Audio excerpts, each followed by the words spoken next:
This happened about 5 years ago when I was on vacation with my family in Arizona. I've always loved hiking and the outdoors, so we decided to spend a week camping at Grand Canyon National Park. The first few days were pretty uneventful, but that all changed on the fourth day. We had just finished lunch and were getting ready for our afternoon hike when we heard some rustling coming from one of the bushes near our campsite. My dad thought it might be an animal, maybe even a bear, so he went over to check it out. That's when things started getting weird. My dad screamed and came running back towards us. He yelled that there was a man in the bushes dressed like an American Indian. This guy must have been crazy because as soon as my dad saw him, he darted away again, disappearing behind a tree. We didn't know what to think at first, but then more people started showing up. They looked exactly like that first guy, completely naked except for some kind of loincloth and covered head to toe in mud. Their skin had a weird grayish tone to it, and you couldn't quite make out their features through the muck. Now, here's where things get really creepy. These figures, I'm not even sure you could call them men, they started walking towards us. It wasn't a normal walk, more like lurching steps, their limbs moving at odd angles. And the noises? They weren't speaking, but making this mix of clicks and guttural sounds that sent a shiver down my spine.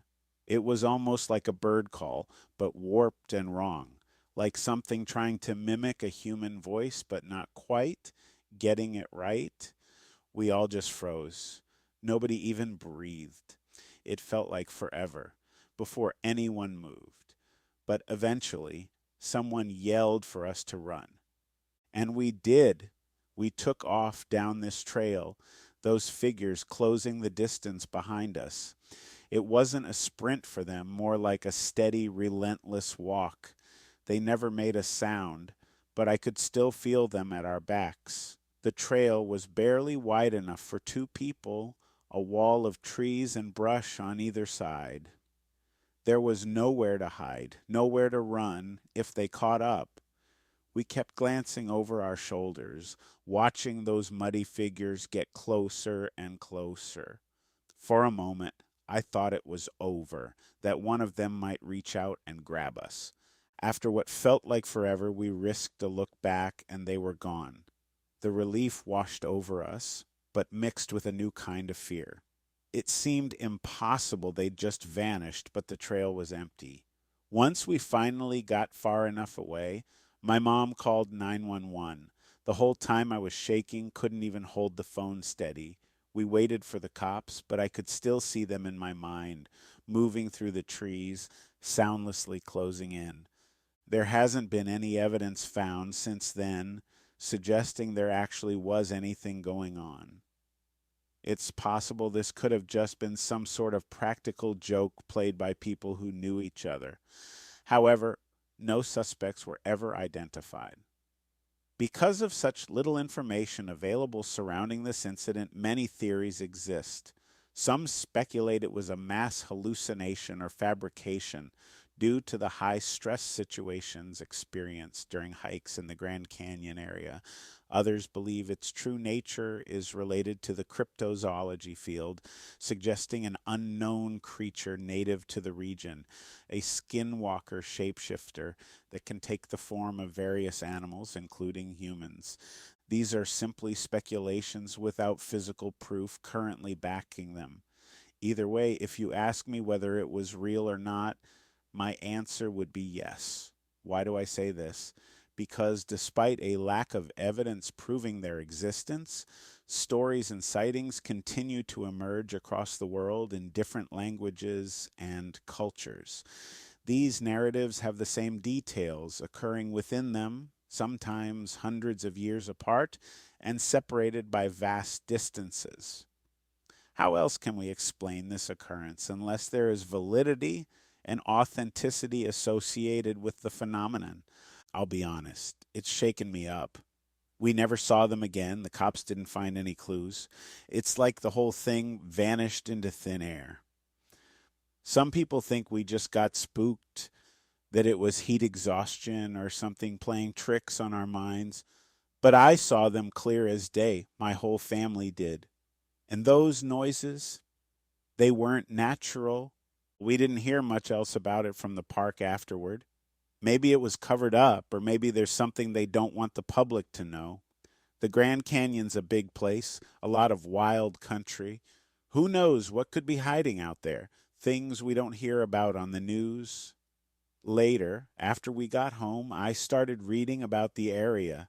Turns out there are stories about the Grand Canyon going back centuries, disappearances, sightings of strange creatures. Some of the Native American tribes in the region have legends about beings that can change shape, tricksters that walk between worlds. This whole thing, it made me think differently about stuff I used to roll my eyes at: skinwalkers, Bigfoot, UFOs.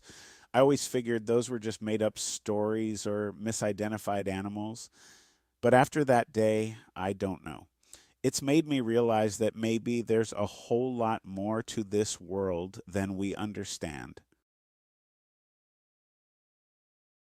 So I know this isn't super creepy, but it's a true story of something weird that happened to me as a kid, and it has always been in the back of my mind. When I was 12 years old, my family took a trip to Grand Canyon National Park. We stayed there for about 5 days. On our first day, we decided to go on one of those hiking trails that leads down into the canyon where you can camp out overnight and then hike back up in the morning. We got all packed up with our camping gear and headed off at around noon. The trail was very steep, so by sunset, we had not made much progress because we were taking frequent breaks. We had just started looking for a spot to set up camp when I heard what sounded like someone screaming from far away below us in the canyon. The screams would come every few minutes or so and then stop completely after about an hour. It didn't sound human, though. It sounded more like some sort of animal screeching. My parents thought nothing of it until they realized how dark it was getting outside. Since they are both avid hikers and campers, they knew most animals don't come out during daylight hours unless they are desperate for food or defending their young or territory. They also knew that mountain lions mainly hunt at dawn and dusk and will avoid humans if possible. Additionally, no other predators live inside the canyon besides bears, which are extremely rare sightings, especially deep within. The canyon walls felt like they were closing in as we got further down. The trail was all loose rocks, kicking up dust with every step. Dad kept stopping, looking back up the way we came, like he was thinking. Mom's face was tight, but she didn't say anything. I went against my parents' better judgment. They did not want us kids going anywhere near whatever was making that noise, and sneaked off with my brother, who is 2 years younger than me.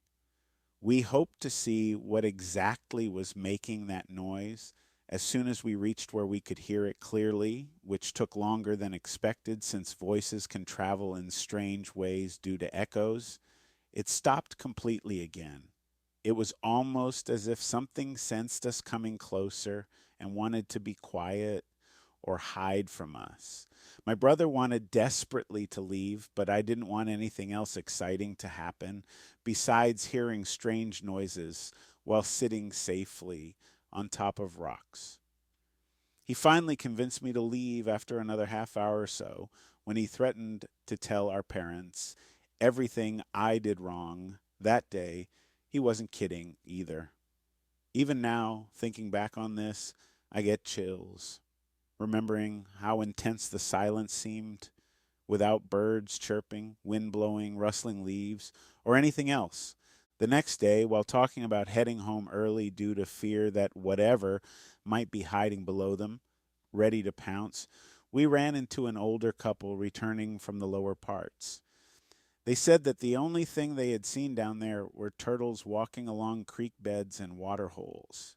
They had never seen any fish, since these creatures primarily eat small fish and insects, And considering the fact that no living organisms survive once they fall inside anywhere close to the edges due to high heat exposure, this was strange.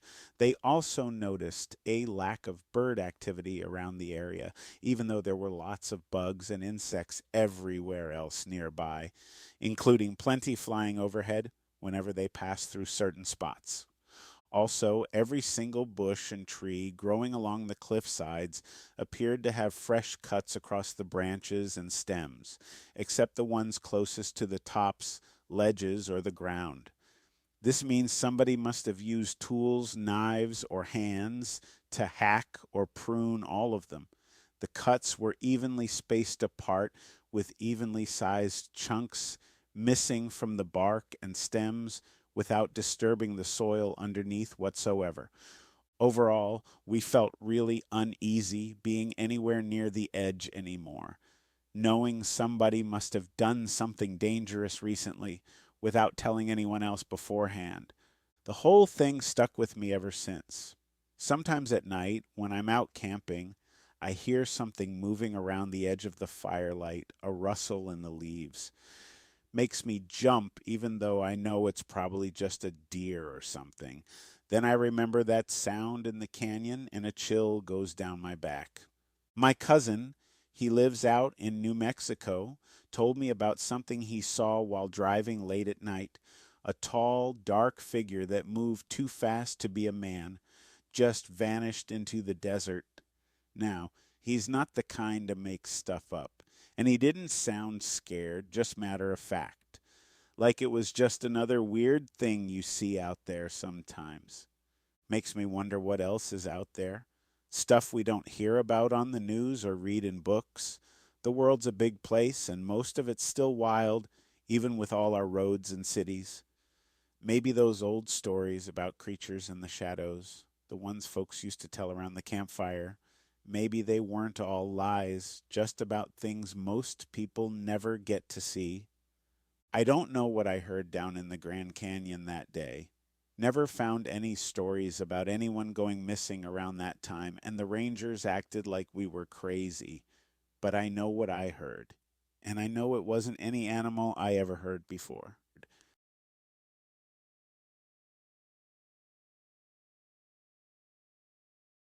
I have been a hiker and mountaineer since I was very young.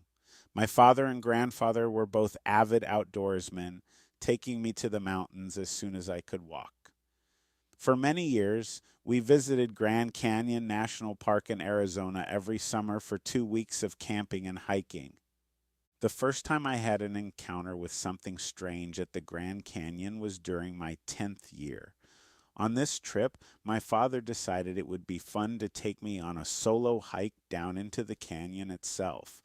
We wanted to do some exploring away from our campsite, which was located near Bright Angle Point. We set out early one morning after having breakfast at Phantom Ranch, where we spent the night before heading back up to the park's south rim. The plan was to spend most of the day exploring side canyons.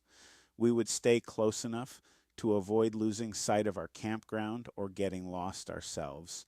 As an experienced hiker, I knew what sort of gear is necessary when going off trail in unfamiliar terrain.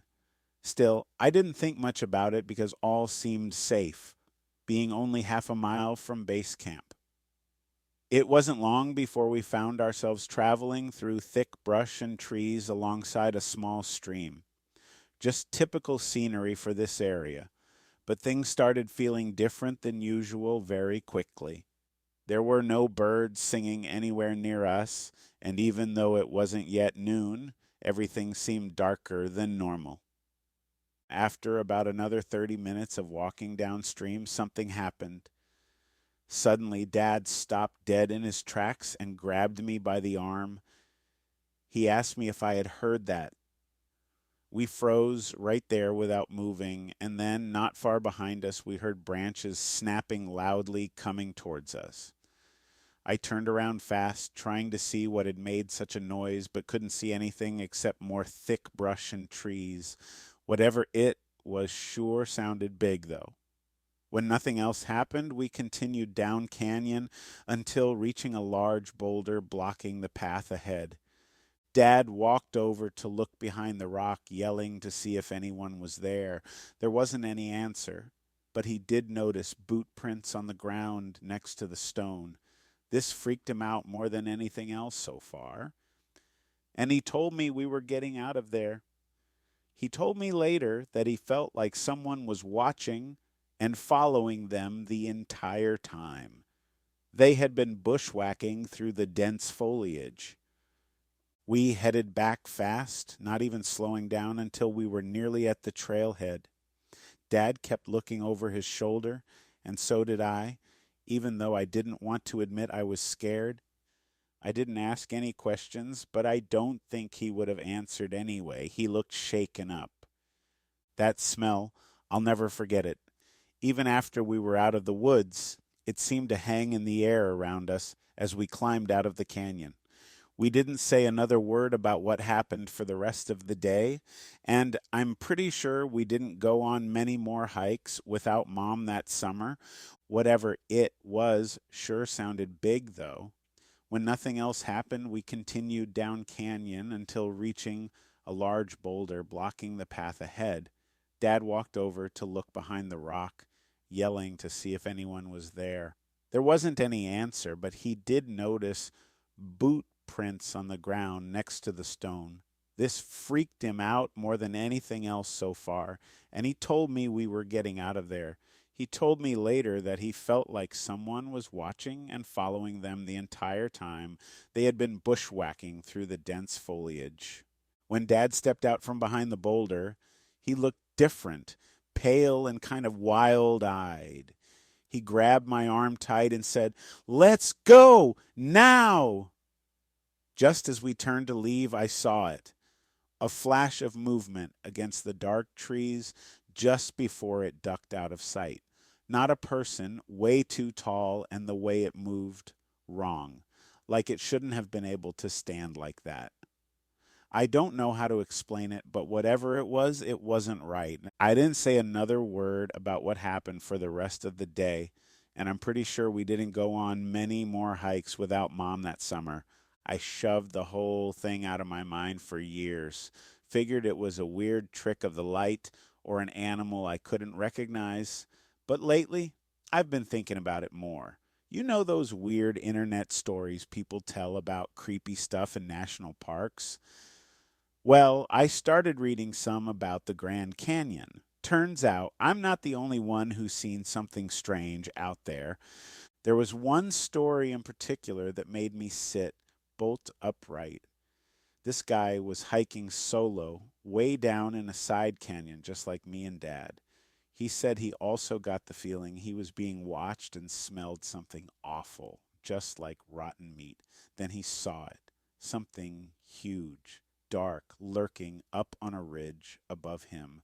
And the way it moved, he said it was like nothing he'd ever seen before. I don't know what these things are, but it makes me feel a little less crazy to know I'm not the only one who's had an experience like that out there.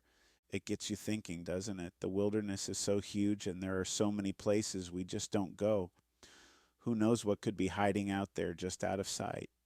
It's humbling and more than a little scary, to be honest. Maybe it's better that some things stay a mystery.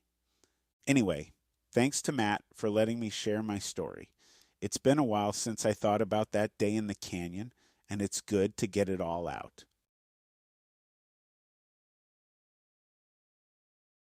I'm a 63-year-old man from Alabama. My family and I took a vacation out west to Grand Canyon National Park.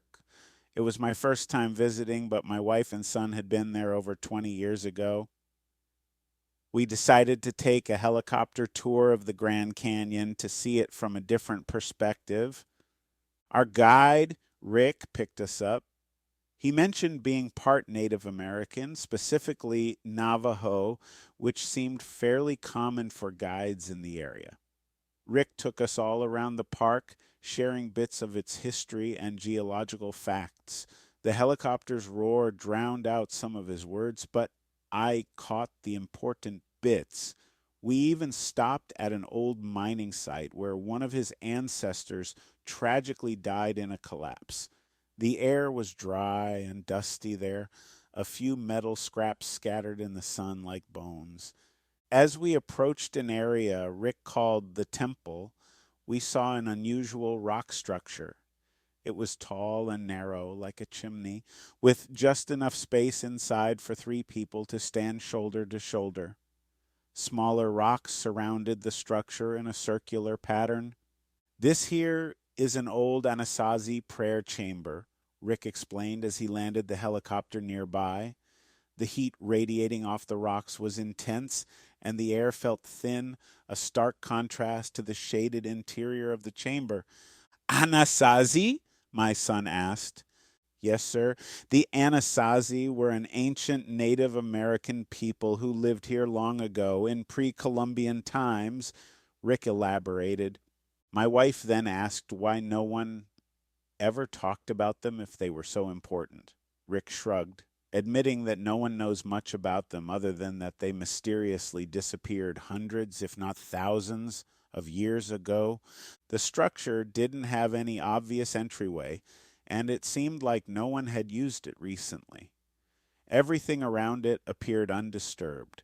Our guide then led us to another spot nearby where there was evidence left by settlers who came through the area after the native people vanished.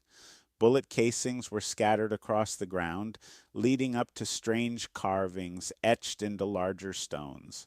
Seeing those markings sent chills down our spines. It was clear that whoever left them intended for someone to find them. The carvings looked almost runic, but instead of the familiar lines and symbols of Nordic folklore, these were different. Out of fear for our safety, I confronted Rick about the markings, asking what they could mean. Unfortunately, despite my questions about their origins, purpose, and significance, he could only reply, I don't know. What should have scared us away only fueled our curiosity. We were in the middle of the wilderness with no signs of civilization, yet we had stumbled upon artifacts from two vastly different periods. Neither the prayer chamber nor the carvings showed signs of recent use, raising even more questions. This was no longer the familiar world we knew. I felt a sense of isolation despite realizing that help wouldn't arrive quickly if something dangerous happened. We weren't ready to face the fact that life isn't always safe, secure, comfortable, convenient, familiar, predictable, or any of the other things we take for granted. Still, the unexplained mysteries compelled us to stay longer than expected. While traveling northward, we encountered a random homeless man sitting beneath a tree near a dry riverbed. He was smoking a cigar, wearing dirty, tattered clothing, and seemed unaware of his surroundings. I offered him snacks and conversation. We talked about our lives and our travels. I mentioned our trip to the canyon, hoping to hitch a ride to the nearest town to catch a bus home. The man seemed interested and, to our surprise and relief, said he was planning to leave soon. He didn't say where he was going or how, but frankly, I was just glad we weren't alone out there anymore. Otherwise, he might have tried to murder us as we slept. That night, we woke up to rustling sounds coming from the woods, probably only 50 feet away, but barely visible in the moonlight. After a brief struggle, someone knocked me unconscious and dragged me deep into the forest. I was never seen again. My wife and son searched for me, but the police were useless. Locals kept talking about something called the temple, how it was cursed ground. They never did find my body. Sometimes, out on the road, I think I catch a glimpse of that homeless man, but when I turn around, he's gone. Years have passed. I don't even know how many. Time acts funny out here. People find parts of this story written down on scraps of paper left in abandoned cars, messages scrawled on truck stop walls. It's like a memory trying to piece itself together. They don't know who wrote them or when. Some say it's the ghost of a missing tourist. Others whisper about those rock carvings from the settler days, how they hold some kind of power over this land. Truth is, I don't know how I'm still here, or even what here is anymore. One thing's for sure, I'm not getting any closer to home.